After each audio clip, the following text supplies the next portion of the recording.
Well, friends, welcome back to what remains of my dear friend's Jean's zucchini. We just found squash vine borers and we summarily killed them. And now we are in the process of talking about and getting rid of all of her gray squash bugs. And I'm excited to share this process with you. Here's one. Hi, little guy. Most people say, oh, they're stink bugs. And it's true, they are true bugs. It's true, they really stink when you crush them. But they're in fact pretty different, though closely related to your stink bugs, friends. And so I'll tell you a little bit about their life cycle. And knowing about the life cycle of insects and diseases really helps you organically manage them. You can find the weak link in their armor, as it were, and that way you don't have to resort to heavy, gross chemicals or other means. And then I'm going to share with you, once you have damage, the 5 things you can do to thwart your gray squash beetles. So without further ado, let's talk life cycle. So their eggs are gorgeous. I'm going to show them to you. So they are these little lovely copper eggs, and they're very metallic and very small, and they look very similar to cucumber beetles. The cucumber beetles in fact have a little that's kind of more grid space between eggs, where the squash bugs will be much more together, and often you'll see them kind of in the V of veins in your leaves. So when you see them, we'll talk about this later, crush them or put them in soapy water so they have absolutely no chance of getting to that next stage in their life cycle. So yes, they will lay, those eggs will turn into these little green nymphs. And I have some, but they're so very small. Definitely check out the photographs on the blog itself. Take a look, they're right down here.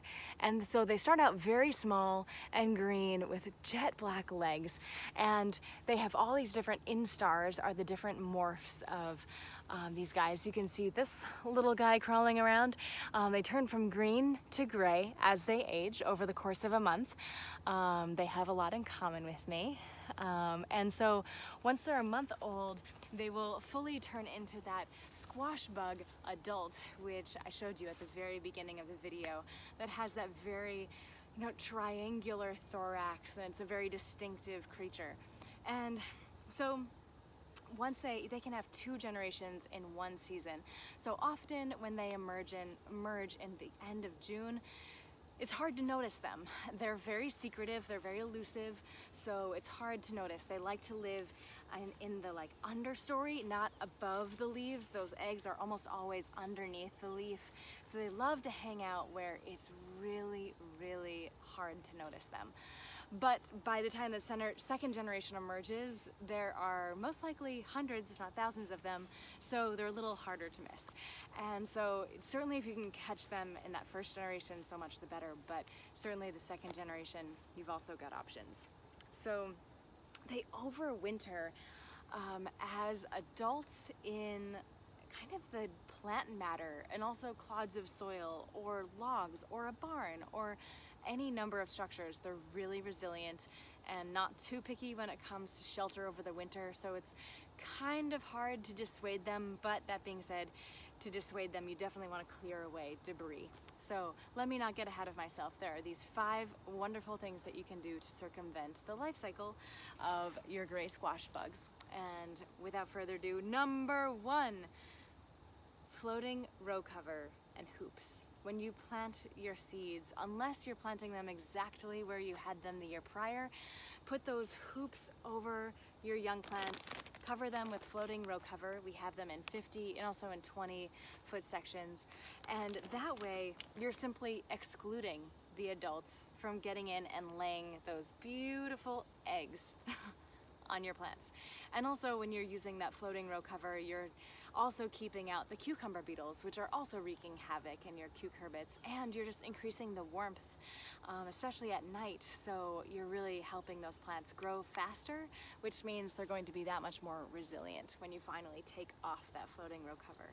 So again, unless you're planting exactly where you know you have squash bugs in the past, you're doing yourself a huge favor if you use floating row cover over hoops first thing when you plant in the beginning of summer. So number 2, crush any of these bronze eggs. That being said, it's really hard to actually crush them by hand. You'll find they're really solid. And so it can be tricky to actually make sure that you're cutting them by, or crushing them with your hands.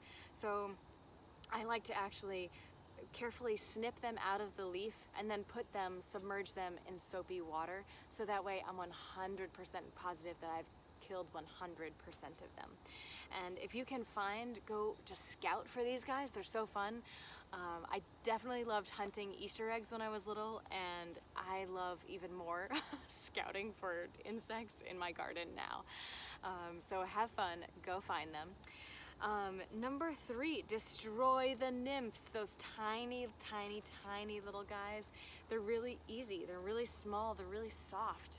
So you don't have to feel, it's not as cringe-worthy as a lot of other things you might kill in your garden. Oh God, am I a good person? Oh God, I just don't know. But kill those nymphs and you won't have to worry about them moving their way into a mature adult that will most assuredly lay eggs. Or almost assuredly lay eggs and create more of this great sadness. So your other option, I learned a mandala farm in Maine in 2002. They had all these lovely boards, and they would actually lay these just simple boards along the side of their summer squash, of their zucchini, of their cucumbers, when they would start to notice that the squash bugs would be emerging.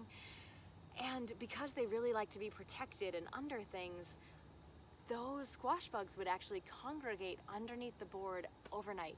And so we'd go in the morning and we would lift up the board and stomp, stomp, stomp anybody that was hanging out under it. So that's a great way to concentrate and make it easier to find and kill your squash bugs as well. And number 5, you want to remove this debris. This is covered in hundreds. These 2 zucchini plants are covered in probably 300 or 400 tiny little eggs that if we do nothing, even if we just put them on the compost pile, all of a sudden they're going to keep doing their thing in that context, most likely. Maybe some of them won't be as thriving as much, but chances are we'll just be continuing to kick the can down the road. So as much as I cringe to say it, if you can throw this in your burn pile, if you can throw it in the literal garbage with in a plastic bag, you're doing yourself and a lot of other gardeners a huge favor, and it's very hard for me to throw things away, but I can't recommend highly enough. It's really, you'll most likely be disappointed if you simply put it on your compost. Another little thing that I wanted to mention that's very fun, I like little dorky botanical and other terms in the garden. And there's a really fun word, stipple. And so stippling is when those piercing, sucking mouth parts of I didn't describe this part.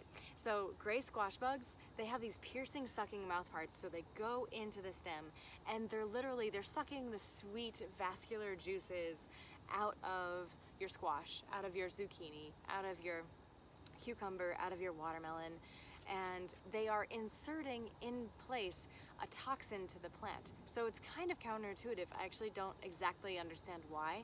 Usually parasites or things that feed on other things want them to live longer, but they're slowly zapping the energy and killing their host, these gray squash bugs. So that's happening on the stem level. But you'll also see in the leaves these tiny little, it's almost like pointillism. And this is just really mild. Jean didn't have, she had hundreds of them, but it wasn't a crazy out of hand situation yet. A really out of hand, this would be like the entire top. You would see that stippling of just like dot, dot, dot, dot, dot, dot, dot, dot, dot from all the little mouth parts of gray squash bugs going to town.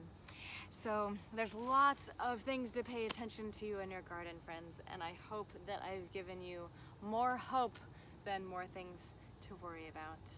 And prevention is certainly the best cure, and I'm delighted to share a few of these things that I've learned on organic farms all around the country and all around the world with you, so you can have a little more beauty and abundance in your life, even if it means a few gross moments with your dying zucchini.